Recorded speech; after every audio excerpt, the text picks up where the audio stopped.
New Honda Scoopy 2024 harga masih sama seperti generasi sebelumnya. Ini varian Stylish Red dengan harga Rp23.330.000 on the road Jakarta. Kira-kira apa aja yang menarik dari motor ini? Langsung aja kita bedah.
Oke, ada beberapa hal yang menarik dari New Honda Scoopy 2024, tapi saya tidak akan menjelaskan panjang lebar soal desainnya, perubahannya seperti apa, karena Anda bisa menyaksikan video first impression-nya dan juga first ride-nya di link di atas ini.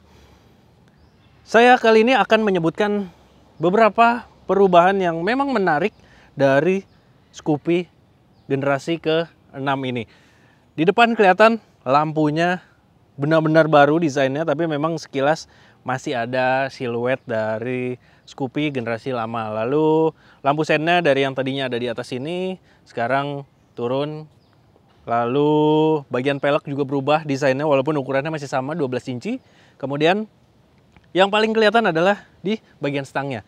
Kalau pada Scoopy-Scoopy sebelumnya mereka seringkali menggunakan desain stang telanjang, kali ini desainer Honda melengkapi motor ini dengan cover stangnya jadi seperti ini. Tapi kalau dilihat dari dekat sebenarnya kalau yang sebagian kanannya ini ditutup, kiri dan kanan, masih ada garis desain dari Scoopy model-model sebelumnya. Cuman sekarang jadi ada covernya, jadi kelihatan lebih besar seperti ini. Tapi untuk tombol-tombol di sini masih sama, dan bagaimana kualitas plastiknya kalau dipegang dari samping sini sih lumayan tebal, tapi ya gitu aja sih.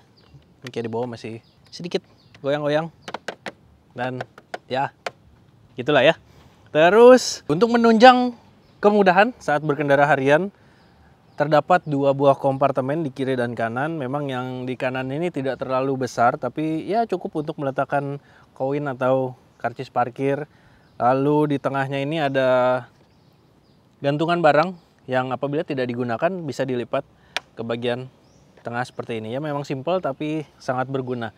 Lalu di sebelah kiri ini kelihatan ada penutup kantongnya yang besar banget. Bukan cuma desainnya, ternyata dalamnya juga dia punya kapasitas yang lebih besar, sekitar 1 liter dibandingkan kompartemen yang model sebelumnya. Lalu di bagian tengah kurang lebih masih mirip, desainnya masih ada siluet Scoopy. Terus begitupun dengan di belakang yang tadinya lampunya menyatu, sekarang sedikit terpisah di bagian atasnya. Lalu lampu sennya sebenarnya masih mirip-mirip, tapi dia lampunya masih bohlam biasa. Tapi selain deretan pembaruan tadi, ada sedikit keunikan dari New Honda Scoopy 2024, tepatnya di bagian pijakan kaki pemboncengnya ini. Walaupun dia desainnya menyatu dengan bodi seperti ini lumayan hampir rata dengan bagian atas, tapi kalau dipakai untuk berboncengan hasilnya akan jadi seperti ini. Ini ada goresan-goresan sepatu yang ketika harus mencari pijakannya agak sulit. Nah, sini jadi harus agak sedikit mencongkel. Nah, baru bisa. Jadi kalau misalkan buat pembonceng yang masih bingung caranya, pasti ya mau nggak mau harus merelakan bagian ininya kegores sandal atau sepatu. Lantas bagaimana dengan bagasinya? Langsung aja kita buka. Ya sebenarnya kapasitasnya masih sama dengan model sebelumnya. Terus juga karena dia masih pakai rangka ESAF, tentu kapasitasnya kurang lebih masih mirip. Dan seperti ini penampilan bagasinya. Untuk meletakkan jas hujan tentu sangat cukup. Ini misalkan jas hujan yang two piece, yang proper dan lebih tebal bisa masuk. Lalu juga ini jas hujan yang yang plastik biasa juga bisa masuk. Tapi bagaimana dengan sebuah helm? Nah, kalau helm yang model klasik seperti ini, dia masih bisa masuk dan ngepas banget posisinya. Ini juga bisa ditutup. Tapi kalau dia helm yang ada topinya di sini, atau yang model half face yang visornya dia bisa buka tutup, dia tidak bisa masuk dengan sempurna. Dengan penggunaan kaki-kaki dan juga roda yang secara spesifikasi sebenarnya masih mirip dengan model sebelumnya, lalu juga rangkanya juga masih sama. Jadi motor ini punya tinggi jok sekitar 746 mm, dan kalau diduduki dengan saya yang tingginya sekitar 175 cm, posisinya akan seperti ini. Jadi ya kurang lebih masih sama dengan Scoopy yang lama. Dia kecil, compact, terus juga ringan karena bobotnya hanya 93 kg untuk yang tipe Smart Key, sedangkan yang standar 94 kg, hanya beda 1 kilo aja. Lalu yang berkontribusi terhadap pengurangan bobot dari Scoopy terbaru ini dibandingkan model sebelumnya adalah beberapa penggunaan material yang lebih ringan. Misalkan di bandul stangnya ini yang dia plastik, terus juga behel belakangnya juga yang menggunakan material plastik. Nah, ini posisi duduk saya. Kalau diangkat satu kaki akan menjadi seperti ini. Nah, ketika berbelok patah, dia pas ada di atas paha saya. Tapi ya sebenarnya agak jarang juga sih, karena di putaran balik misalnya pasti akan turun salah satu kakinya. Jadi bukan masalah besar. Dengan segala pembaruan fitur tadi, lalu juga spesifikasinya dan kabarnya, di bagian mesin juga mendapatkan pengaturan yang sedikit lebih baik dibandingkan model sebelumnya. Kalau yang di model sebelumnya seperti jajaran Beat atau Genio yang sebelumnya, dia di putaran tengahnya antara 50 sampai 60 km per jam. Mungkin Anda ada yang merasa gasnya terasa kosong. Apakah di model terbaru ini masih ada gejala itu? Langsung kita cobain.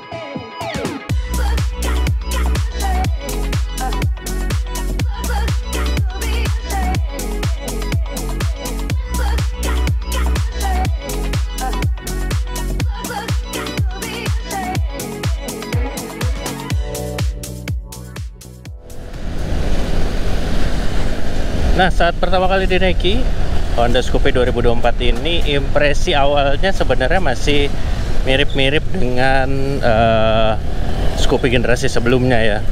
Baik posisi duduk, posisi setang, ya segitiga berkendaranya kurang lebih masih mirip. Lalu ya walaupun bobotnya turun 1 kg, tapi kalau dari rasa berkendaranya sih sebenarnya nggak beda jauh juga sih. Masih ya memang motornya ringan, lincah, apalagi ditambah dengan ban ring 12 incinya yang masih dipertahankan sebagai ciri khas dari Scoopy, tapi dengan penggunaan pelek baru, dan hasilnya lagi-lagi masih mirip rasanya. Gripnya juga oke, terus dipakai buat nikung-nikung juga masih aman karena tapaknya yang lebar, jadi cukup nyaman. Kemudian motornya juga lincah untuk dipakai di selap-selip kemacetan, nggak ada masalah sama sekali, mudah dikendarai. Terus juga walaupun posisi pijakan kakinya nggak terlalu besar, tapi cukup lah untuk berkendara harian. Terus dengan postur tinggi saya yang 175 cm, buat ke bagian depan ini nggak terlalu mentok, jadi masih ada ruang yang cukup di sini. Jadi ya kurang lebih masih sama lah rasanya. Jadi buat Anda yang baru memakai Scoopy, nggak perlu adaptasi yang gimana-gimana sih. Motornya cukup mudah dikendarai dan juga lincah serta cukup agile. Kemudian kaki-kaki. Nah, kaki-kakinya terasa empuk. Jadi bantingannya juga masih redamannya cukup empuk. Lebih nyaman kalau dibandingkan dengan Beat atau Genio yang ada saat ini. Beatnya maksudnya Beat yang terbaru kemarin. Scoopy menawarkan kenyamanan yang sedikit lebih baik, baik dari suspensinya maupun dari joknya. Joknya lebar, juga empuk. Jadi buat perjalanan harian yang kurang lebih menempuh 30 sampai 60 km sehari, nggak ada masalah sama sekali.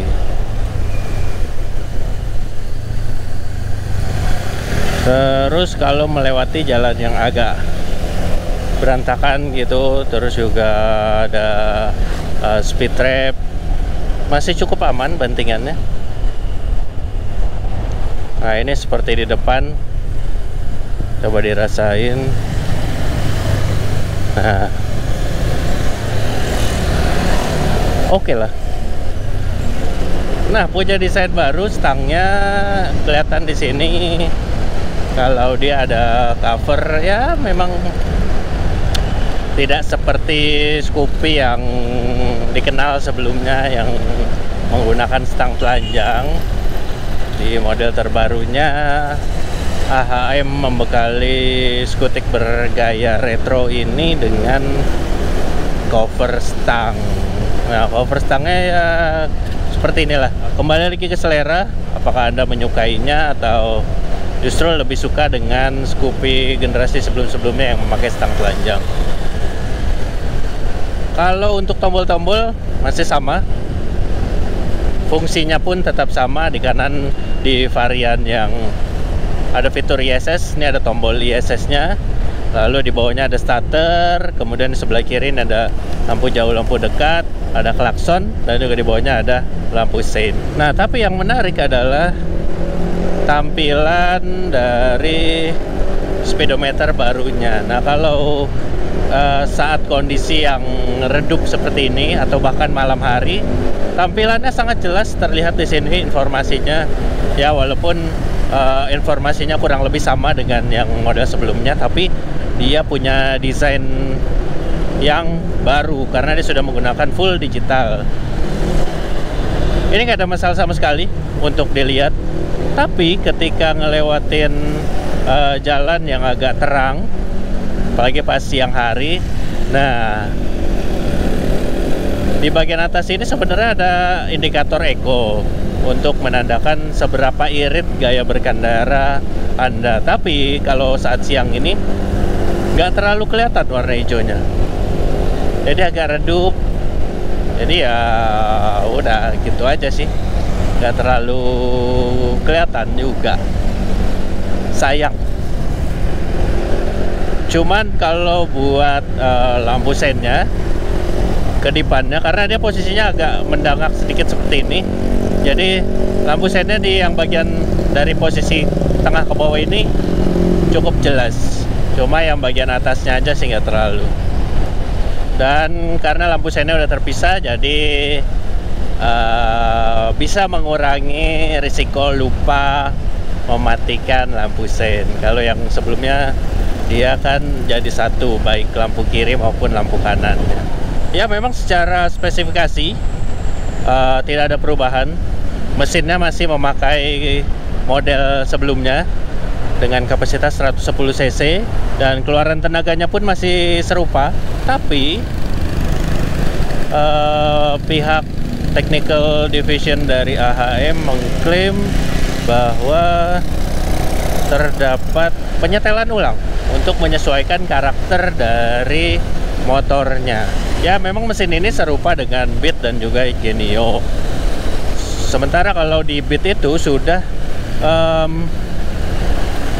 terasa perubahannya. Kalau di model sebelumnya itu putaran menengahnya terasa agak kosong, antara 50 dan 60-nya tuh agak kosong, terus nanti di 70-nya baru dia mulai mengisi lagi. Nah, di Beat terbaru itu sebenarnya sudah mulai merata putaran mesinnya. Jadi tenaga yang keluar di tiap putaran mesinnya tuh masih keluar tenaganya buat di model yang terbaru. Karena memang kabarnya juga mendapatkan penyetelan ulang. Dan asiknya hal itu juga diterapkan ke Scoopy terbaru ini. Jadi kalau mungkin sebelumnya motornya terasa lemot gitu ya putaran tengahnya, nah di model yang baru ini dia sama-sama tersedia tenaganya di hampir setiap putaran mesin. Jadi ketika Anda butuh akselerasi di awal untuk stop and go itu cukup terasa. Kemudian kalau ketika membutuhkan tenaga di putaran tengah itu juga masih mumpuni. Nah, ini misalnya 60 ke 70-nya oke. Coba turun lagi ke 50, 40. Nah, pas ditarik memang tidak yang langsung responsif, tapi lebih baik lah kalau dibandingkan dengan mesin yang model sebelumnya. Nah, untuk konsumsi bahan bakarnya kami melakukan pengetesan dengan beberapa metode, mulai dari full to full, lalu juga berkendara Econo Ride, jadi kecepatannya dibatasi tidak lebih dari 70 km per jam, bukaan gasnya juga konstan, terus eco indikatornya sebisa mungkin selalu dijaga tetap menyala, lalu jaraknya kurang lebih sekitar 60-70 km, kemudian bobot pengendaranya itu sekitar 80 kg, dan bahan bakar yang digunakan adalah oktan 92. Nah, hasil pengetesannya Anda bisa lihat di tabel di bawah ini. Itu ada yang mode Econo Ride, terus ada yang mode harian, jadi itu bukaan gasnya bebas saja seperti berkendara harian, kadang agresif, kadang pelan, kadang macet, kadang kecepatannya bisa lebih dari 70 km per jam, lalu bukaan gasnya bisa besar dan juga kecil, cukup beragam lah yang itu. Nah, hasilnya bisa Anda lihat di tabel di bawah ini. Ya, memang dari hasil pengetesan dan juga tabel MID yang ada di speedometernya tidak jauh berbeda. Bagaimana menurut Anda hasilnya? Apakah bisa dibilang irit? Lalu dengan penyetelan di bagian mesinnya, hasilnya terlihat di tes akselerasinya. Untuk 0 sampai 60 km per jam serta 0-80 km per jam ada perubahan kalau dibandingkan dengan Scoopy model sebelumnya. Ya, memang hasilnya lebih cepat, tapi bukan yang jaraknya jauh perbedaan waktunya, tapi lumayan ada peningkatan. Bagaimana menurut Anda New Honda Scoopy 2024? Ya, secara basis memang mesinnya dia dan juga rangka sama seperti yang digunakan di Honda Beat terbaru dan juga Honda Genio. Jadi ya bisa dibilang ini adalah Honda Beat Skin Epic. Bagaimana menurut Anda? Dari harga yang ditawarkan, lalu fiturnya dan juga segala kemudahan serta performa dari Scoopy terbaru ini, apakah layak dibeli? Silahkan tuliskan komentar Anda di kolom komentar di bawah ini. Sampai jumpa di video berikutnya.